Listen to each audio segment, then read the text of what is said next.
द्विवेदी जी भी हमें इस कार्यक्रम में ज्वाइन कर चुके हैं।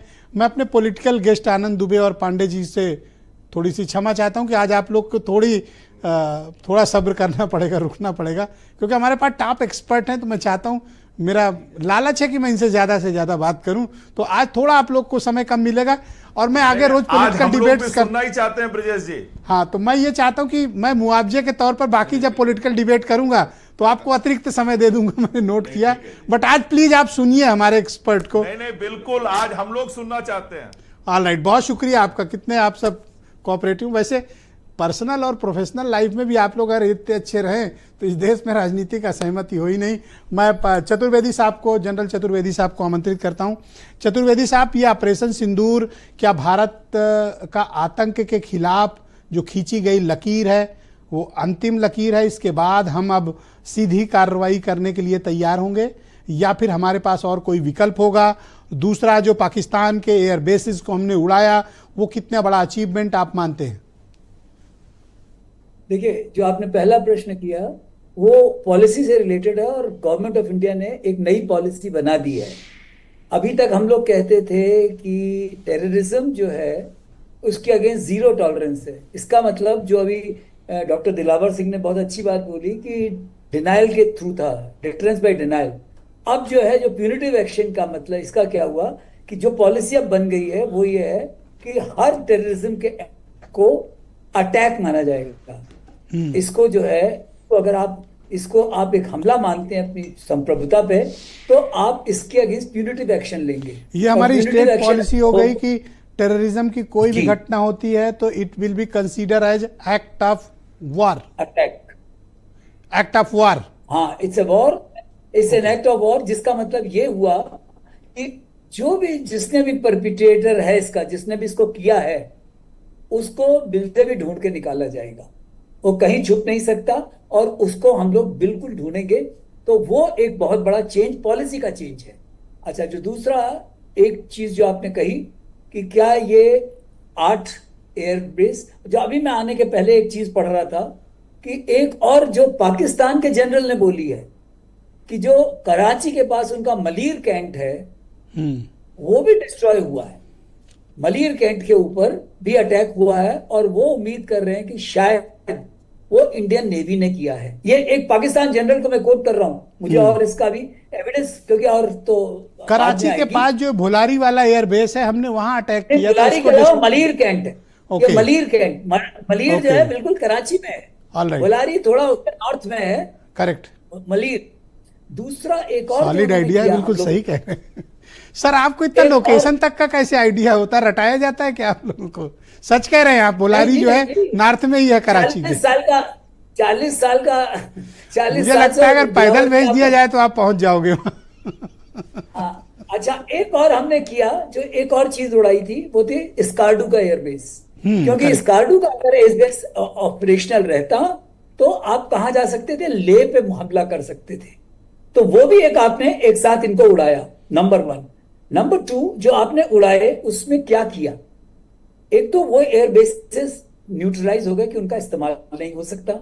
दूसरा, जो आपने जैकोबाबाद का बोला और सरगोधा का, ये एक ऐसे एयरबेसेस थे जहां पे जैसे कि F-16 के एयरक्राफ्ट थे। कुछ दिन पहले तक जो पाकिस्तान का जो हमारे जैसा ट्रायड है न्यूक्लियर के लिए कि हवा से, पानी से और जमीन से, तीनों से हमला कर सकते हैं, उनके पास 2 थे, जमीन और आसमान। F-16 इसके लिए थे। अब आपने एयरक्राफ्ट, अब F-16 ये कहाँ रखते हैं? जैकोबाबाद में रखते हैं, भुलारी में रखते हैं, या फिर जैकोबाबाद, भुलारी और सरगोधा। सरगोधा। अच्छा, तीसरा जो नूर खान को किया है, एवैक, और वहां पे उनका लॉजिस्टिक हब बहुत बड़ा है।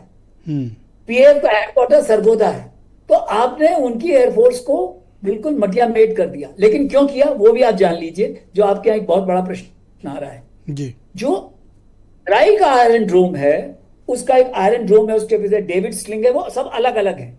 लेकिन हमने क्या किया, हमारा जो ये सिस्टम है जो एडी का, वो इंटीग्रेटेड है।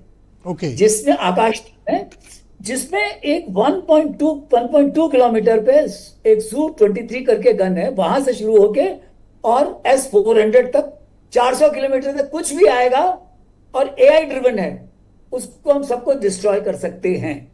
ओके और वही नतीजा मतलब निकला। एयर गन से लेकर वही S-400 तक हमारे पास एयर डिफेंस की 4 लेयर है, करेक्ट? 4 से ज्यादा है। ओके 4 से ज्यादा है। तो ये लेयर जो है, दैट्स कॉल्ड आयरन डोम, है ना? वही तो हुआ ना? आयरन डोम नहीं है, इसको आकाश तीर बोलते हैं। ओके, आकाश हम लोग तीर। आकाश तीर। और ये जो है, ये सबसे ज्यादा सक्सेसफुल रहा। और इसने न केवल उनको, उनके मिसाइल और ड्रोन को उड़ाया, सबसे बड़ा उनको अंधा बना दिया। उनके जो रेडार स्टेशन थे, पसरूर, सियालकोट, लाहौर, खत्म। इसके अलावा सक्खर पे जो किया उन्होंने, तो उसमें उनके ड्रोन के उड़ाने की कीमत खत्म कर दी। तो ये चीजें जो हमने की हैं, ये और ये लाहौर में पॉसिबल कैसे trading हुआ system कि उनका- 90 मिनट में आपने 8 air base, logistics centres, radar ये उड़ा दिए? प्लानिंग। प्लानिंग। पर ये पाकिस्तानी क्या सेलिब्रेट कर रहे हैं? मार खाने को कोई सेलिब्रेट करता है सर? मैं अचरज में हूं जब से मैंने इस बारे एविडेंस देखे। मैं एविडेंस बेस्ड मैं बात तो- कर रहा हूं। विदेश जी, आपको एक सजेशन दूंगा कि आप एक बार जा करके शहबाज शरीफ से इंटरव्यू कीजिए, तो पता चलेगा। मुझे तो मेंटली कुछ मेरा डिस्टर्ब लगता है, ड्रग एडिक्ट लगता है, क्योंकि जब वो बोलता है ना, ऐसा लगता है कि कुछ एक ड्रगिस्ट टाइप है कुछ वो। एक और चीज आपको बताना चाहता हूं, जो तीनों सर्विसेज का इंटीग्रेशन है, इस लड़ाई में बहुत अच्छा दिखा। पॉलिटिकल लीडरशिप, और एक जो मैं चीज आपको, एक और जो चीज बताना चाहता हूं इस सक्सेस का, ये होल ऑफ नेशन अप्रोच थी। ये सिर्फ, ये कुछ लोग कहते हैं ना, हम सेनाओं को बहुत महत्व दे रहे हैं, सेनाओं ने बहुत, सेना हमेशा अच्छा काम करती है, लेकिन अगर पॉलिटिकल डायरेक्शन सही हो, डिप्लोमेटिक सपोर्ट अच्छा हो, इसमें इंडस बॉर्डर ट्रीटी को आपको भूलना नहीं चाहिए। पानी का जो आपके कंट्रोल आपके हाथ में आ गया है, जी। आप फसल को बढ़ा सकते हो, आप फसल को उजाड़ सकते हो, लेकिन साथ ही पाकिस्तान ने, ये हमने सोची समझी चाल के साथ किया है। सिर्फ उनके पास 30 दिन का पानी का स्टोरेज की कैपेसिटी है। अगर पानी ज्यादा छोड़ दोगे तो बाढ़ आ जाएगी, सब कुछ डूब जाएगा। और अगर पानी छोड़ ही कम दो एक छोड़ोगे बार में तो- सर, झंझट खत्म करो इनका, पूरा डैम वैम खोलो, बह हो जाए, इनका कुछ हो ही जाए। शुक्रिया sir, please continue with sir. मैं मेजर जनरल SK सिंह साहब